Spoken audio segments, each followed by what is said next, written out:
Welcome one and all, Love Them Knives channel, LTK here, talking about Medford Knife and Tool. Yes, we are. And the Theseus. I got this and I really like it. This has a fade job. It's anodized with a fade to it. So, goes from blue to bronze. There's your backspacer, titanium, pocket clip titanium, stonewash finish underneath. Blade is satin. It's S35 VN blade, and I shouldn't have done that. I shouldn't have flicked it open like that. You can do that with a middle finger flick. Here's your lockup. That's a solid 35%. Now let's see if I can disengage the lock bar. Oh, good. Okay, good. No, I was afraid I really screwed it because I've been getting some lock stick with this, which will go away in time, what I hear on blade forums. I'm not sure if it's really stated in the Medford paperwork, but it should go away, and then there are other remedies for that because there's no hardened steel insert in this titanium lock bar here. So look at the flipper tab. It's jimped all the way up and over. It's on washers. You can see there are bronze washers in there, okay? So yeah, so you gotta give it some wrist. There you go. Snap it hard. Give it some wrist. You know, as things go, they will smooth out. The bronze washers will smooth out. So you'll get more of a drop to it. You'll also get smoother action. Ooh. And yeah, that lock stick has been bothering me for a while now on this knife. But internal blade stop. I mean, you got to just take it as it comes. If you want it on bearings, I don't know if he makes any knives that have bearings, so c'est la vie. Most of them are washer based. Bronze washers are sturdy. I mean, this is a sturdy built knife. This is a tough knife, but this is a knife that will have to break in over time. So getting it right out of the box, putting it in front of the camera, well, I've had it a few days, and I've been messing, opening it and looking at it and checking it out and stuff, and I've posted it on my Instagram. But you're right. I mean, no, I haven't had it for 2 years, and so what it's going to be like that far down the road, I'll never know because I probably won't own this knife that long. I do mostly catch and release, and I keep very, very few. And of all the Medford knives that are out there, I'm not sure this would be my choice. Maybe a button lock infraction or something like that. Maybe a mini Marauder, that kind of thing. So, and really some of his fixed blades are outstanding. And, well, I mean, it's just, you're going to pay some money, but you're getting a solid knife, no doubt. And well thought out. Greg Medford knows what he's talking about. He knows what he's doing. He knows how to make knives. So, and I'm going to send him a bill for saying that, That'll cost you $20, Greg. But no, if you've ever seen his YouTube channel, he has like Medford University where he tells people how he does the heat treating, the machining, all this. And I'm not going to take this apart because I don't have a tool for this. And his warranty paperwork says, don't use any tools on your knife for any reason, no exceptions. Okay? Don't think it's too stiff and try to lubricate or spray or liquid anything. It'll reduce the friction. If you reduce the friction, it'll fall shut on your fingers. And oil kills friction. Well, that's kind of the general idea I have with most of my knives. I want them to be drop shutty. I usually don't try and put my fingers in the way of the blade. I do feel a little bit like I'm getting treated like an idiotic lemming that doesn't know anything about knives. And if I'm buying a $550 Medford knife, I'm probably going to guess whoever that buyer is, they probably know a couple of things about knives. So, I mean, you shouldn't do lock failure testing, and I get that too. That frustrates me when people do that. I've had people send me an email saying, I batoned a liner lock knife through a couple of branches, and now the lock face is all the way over. And it's like, why'd you do that? Why did you do that? Don't do that. I had an old knife maker from Arkansas years ago say, folding knives are broken knives, okay? Fixed blade knives, go ahead, but folding knives, do not do that. And I agree with him. But, I mean, as knives go, hard use knives go, I'd say if you're going to put any knife brand in there, you're going to put Medford in that box. And this sucker is a chunk. It's a big old chunk. And let me, kick it off, put it on the scale. The scale started to go up before the knife even touched it. Did you see that? 8.27 ounces. Just a little over half a pound. Come on, guys. And 234.7 grams. Thank God this is a small gentleman carry, right? So, and let's see how small it is. Let's put the tape on it. I love to have fun with this. I mean, Greg Medford is a real, he's a real individual, isn't he? I mean, he's got his own personality. And you know, you can't help but agree with a lot of stuff he says.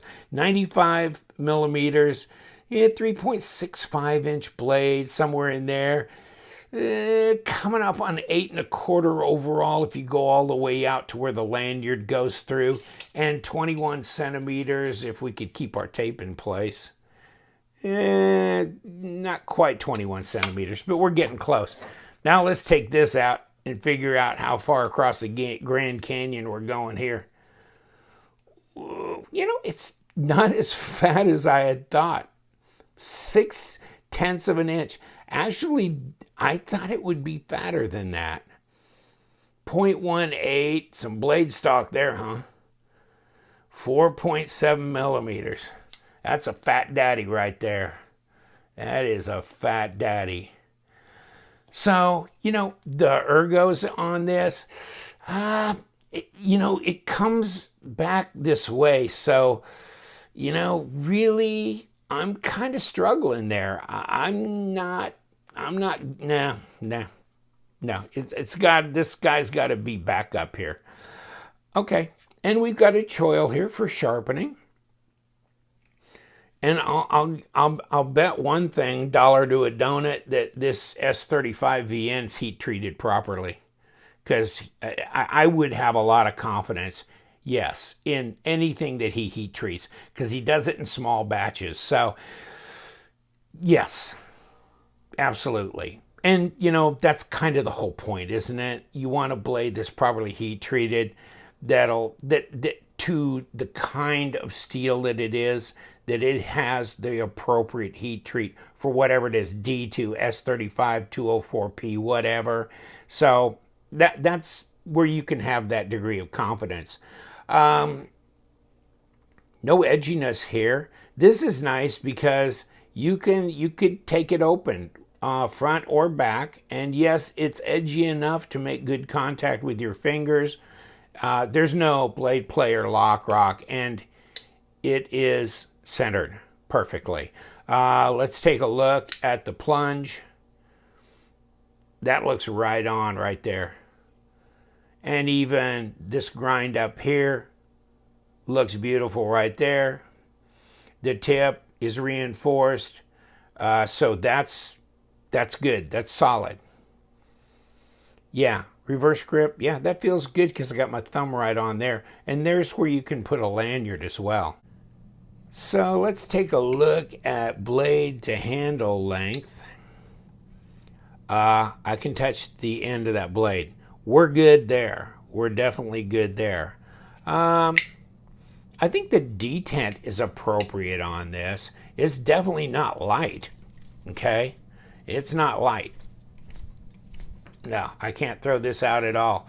I'd call this a good 5.5 at least. And there, snapped it out.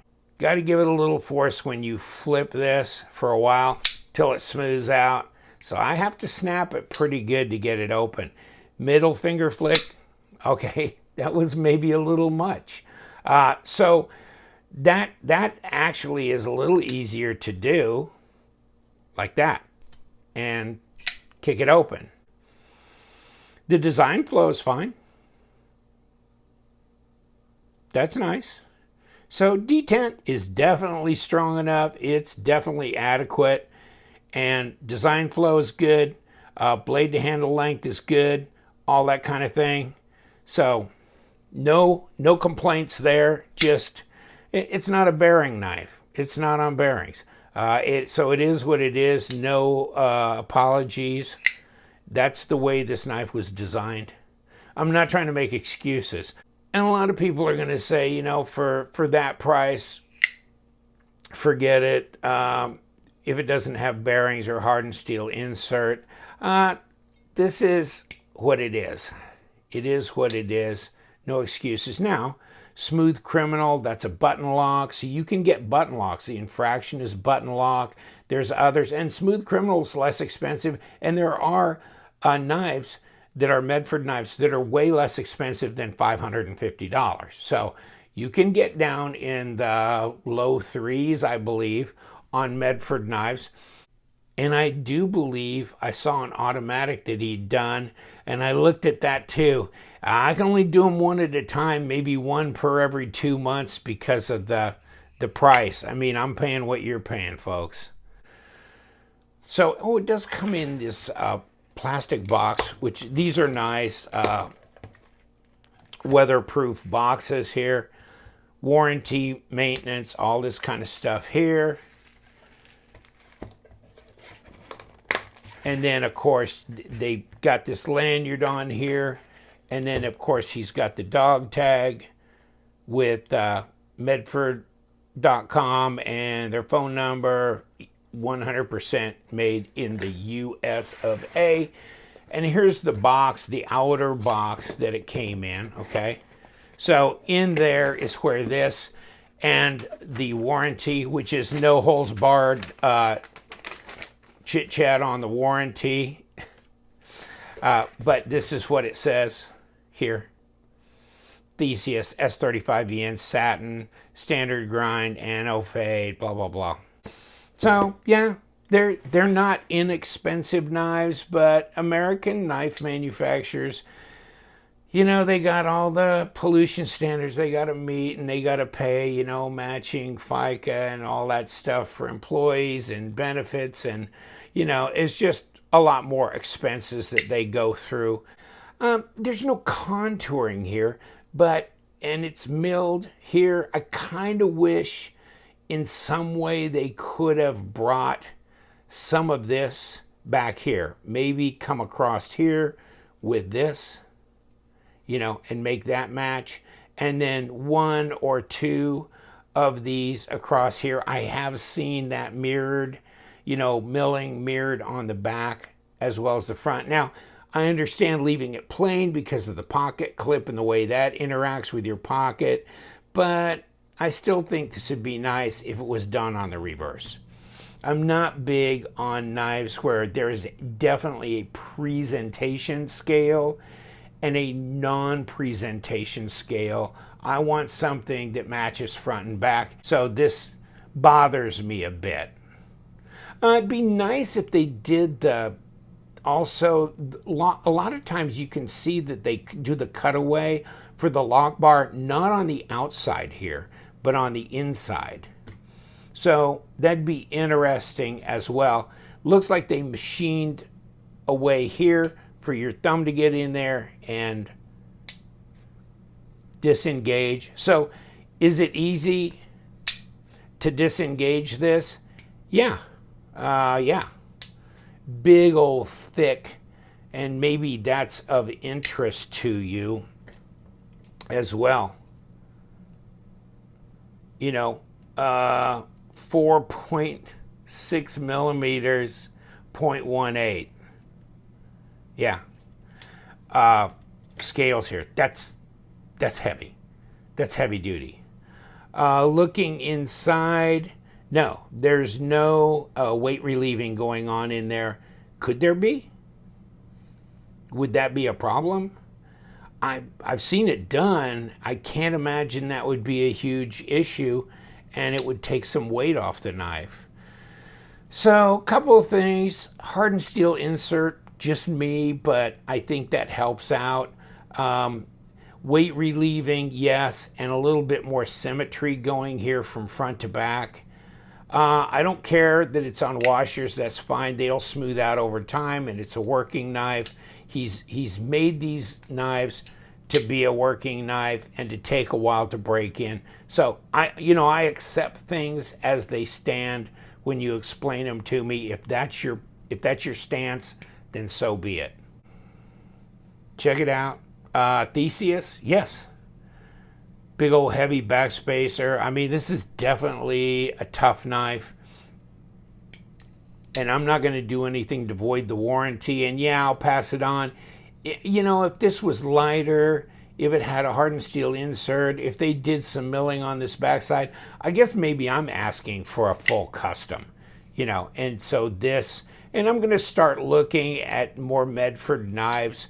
Yeah, I will. Maybe the Mini Marauder and some others that are out.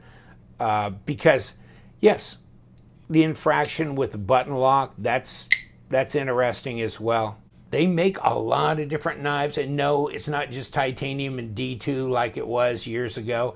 They are into all kinds of different blade steels now, different finishes, different sizes, different widths, all kinds of different. Take a look at their lineup. There's a lot to choose from there. They're not inexpensive, but they're a lifetime knife. You know what I'm saying? So there's always, a balancing act when it comes to making a decision on a knife. And if you're looking for something that's maybe multi-generational, that kind of thing, then maybe this is something you should be looking at. I'll leave you to it. Thank you so much. You know what we do. We love them knives, so you guys stay sharp.